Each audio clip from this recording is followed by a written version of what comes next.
بسم اللہ الرحمن الرحیم۔ صلی اللہ علی محمد صلی اللہ تعالی علیہ وآلہ وسلم۔ ناظرین کرام، آج کی اس نشست میں انشاءاللہ تعالی معراج النبی صلی اللہ علیہ وآلہ وسلم کے حوالے سے چند باتیں بیان کی جائیں گی۔ ناظرین کرام، معراج النبی صلی اللہ تعالی علیہ وآلہ وسلم یہ امام الانبیاء صلی اللہ تعالی علیہ وآلہ وسلم کا عظیم معجزہ ہے۔ یہ وہ معجزہ ہے جسے تاجدار کائنات صلی اللہ تعالی علیہ وآلہ وسلم کو ہی عطا کیا گیا۔ کائنات نبوت و رسالت میں یہ معجزہ کسی اور نبی، کسی اور رسول کو عطا نہیں ہوا۔ معراج النبی صلی اللہ علیہ وسلم کیا ہے؟ اگر اس سے مختصر لفظوں میں بیان کیا جائے تو اس کا معنی یہ بنتا ہے، اس کی تفصیل یہ بنتی ہے، اس کی وضاحت یہ بنتی ہے۔ معراج النبی صلی اللہ علیہ وسلم کا معنی ہے امام الانبیاء صلی اللہ علیہ وسلم کا اپنے سر کی آنکھوں سے جاگتے ہوئے رب کائنات کا دیدار کرنا ہے۔ اور دوسری بات یہ ہے کہ اہل سنت کا یہ عقیدہ اور نظریہ ہے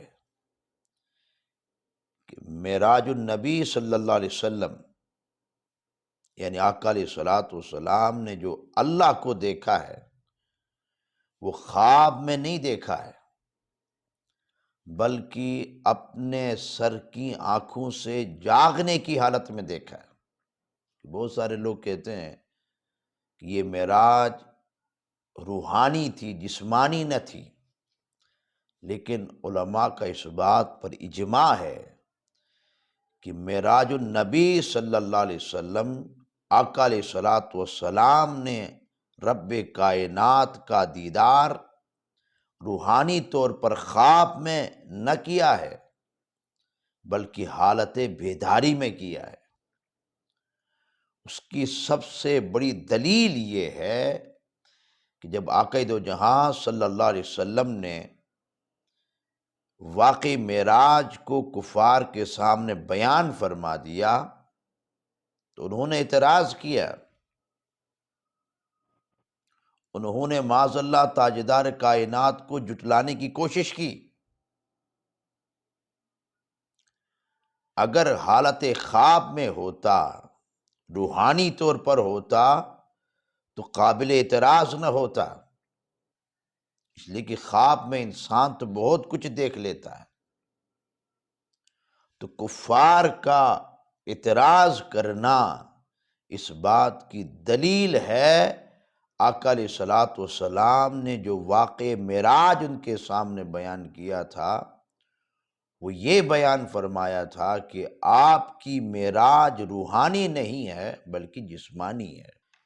واقع معراج کو قرآن مجید میں اللہ تعالیٰ نے یوں بیان فرمایا ہے سورہ بنی اسرائیل میں، سبحان الذی اسری بعبدہ لیلا من المسجد الحرام الی المسجد الاقصی الذی بارکنا حولہ لنریہ من آیاتنا انہ هو السمیع البصیر۔ واقع معراج کو رب کائنات نے اس سورہ مبارکہ میں بیان فرمایا۔ اب واقع معراج کی ابتدا کس طرح ہوئی، اس کا آغاز کس طرح ہوا، واقع معراج کیا ہے، مختصر لفظوں میں آپ کے سامنے بیان کرتے ہیں۔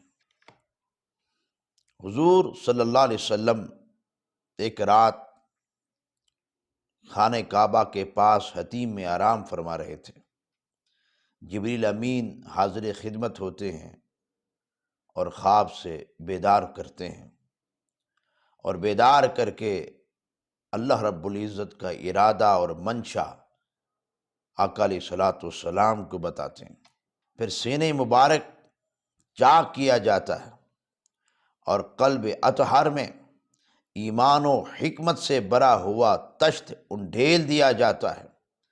پھر مبارک سینے کو درست کیا جاتا ہے، حرم مکہ سے باہر تشریف لاتے ہیں اور تاجدار کائنات کے لیے سواری پیش کی جاتی ہے، اور جس کا نام کتابوں میں براق رکھا گیا ہے، جسے براق کہا جاتا ہے۔ اور اس سواری کی تیز رفتاری کا عالم یہ تھا، جہاں اس کی نظر ہوتی، جہاں اس کی نگاہ جاتی، وہیں اس کا پہلا قدم ہوتا۔ تاجدار کائنات اس سواری پر سوار ہو کر بیت المقدس تشریف لے آتے ہیں، اور بیت المقدس میں حضرات انبیاء علیہم السلام امام الانبیاء صلی اللہ علیہ وسلم کا انتظار استقبال کی صورت میں کر رہے ہیں۔ بیت المقدس میں تمام انبیاء علیہم السلام جمع ہیں اور آقا دو جہاں صلی اللہ علیہ وسلم کا استقبال کرنے کے لیے انتظار میں بیٹھے۔ جب تاجدار کائنات بیت المقدس تشریف لے جاتے ہیں تو تمام انبیاء علیہم السلام امام الانبیاء صلی اللہ علیہ وسلم کی اقتداء میں نماز ادا فرماتے ہیں۔ آقا علیہ الصلوۃ والسلام امام بن جاتے ہیں اور جملہ انبیاء آقا علیہ الصلوۃ والسلام کے مقتدی بن جاتے ہیں۔ اسی لیے آقا دو جہاں صلی اللہ علیہ وسلم کو امام الانبیاء کہا جاتا ہے۔ آپ انبیاء کے بھی امام ہیں۔ پھر تاجدار کائنات صلی اللہ علیہ وسلم آسمانوں کی طرف بلند ہوتے ہیں۔ پھر تاجدار کائنات صلی اللہ علیہ وسلم سدرۃ المنتہا پہنچ جاتے ہیں۔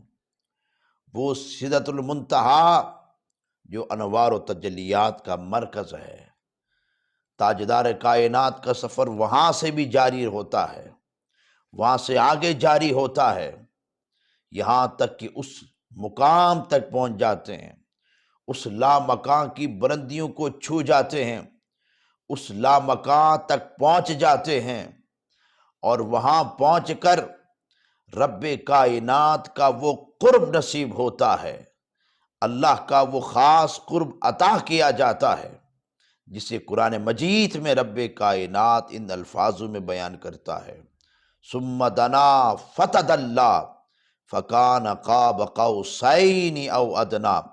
پھر وہ قریب ہوا اور قریب ہوا، یہاں تک کہ صرف 2 کمانوں کے برابر، بلکہ اس سے بھی کم فاصلہ رہ گیا، یعنی قربت کی انتہا ہو گئی۔ رب کائنات نے اپنے حبیب کو وہ قربت عطا فرما دی جس کا اندازہ رب جانے اور رب کا حبیب جانے۔ یہ وہ قربت تھی جو تاجدار کائنات صلی اللہ علیہ وسلم کو ہی عطا ہوئی۔